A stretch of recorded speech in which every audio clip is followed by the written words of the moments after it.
ఉన్నప్పుడట మరి కొన్నిసార్లు మనం చేసిన ప్రార్థనకు జవాబు రావడం ఆలస్యం అవ్వచ్చు.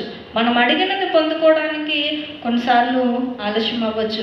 అంతే ఆలస్యమైంది అని మనం అయ్యో దేవుడు నా మాట వినట్లేదు, దేవుడు నా ప్రార్థన అంగీకరించట్లేదు, ఇంకెందుకు నేను ప్రార్థన చేయడం. కొన్ని సంవత్సరాలుగా ప్రార్థన చేస్తున్నాను, కొన్ని నెలలుగా ప్రార్థన చేస్తున్నాను, కొన్ని వారాలుగా ప్రార్థన చేస్తున్నాను, కొన్ని రోజులుగా ప్రార్థన చేస్తున్నాను, కానీ ప్రతిఫలం ఏమీ లేదు, దేవుడు నా ప్రార్థన ఆలకించట్లేదు, దేవుడు నా మొర వినట్లేదు అని సహనము కోల్పోయిన వారిగా ఉన్నామేమో.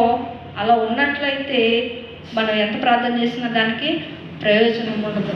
కనుక సహనము కలిగి మనలో ఉన్న ఒక గొప్ప నిరీక్షణ ఏంటంటే దేవుడు ఏ నాటికైనా నా ప్రార్థనకు జవాబునిస్తాడు, ఏ నాటికైనా నేను పెడుతున్న మొరకు దేవుడు ఆలకిస్తాడా అని మనం ఒక సహనముతో ఓర్పుతో ఎదురు చూడగలిగినప్పుడు దేవుడు గొప్ప కార్యములు మన పట్ల చేస్తాడు. ఎఫెసు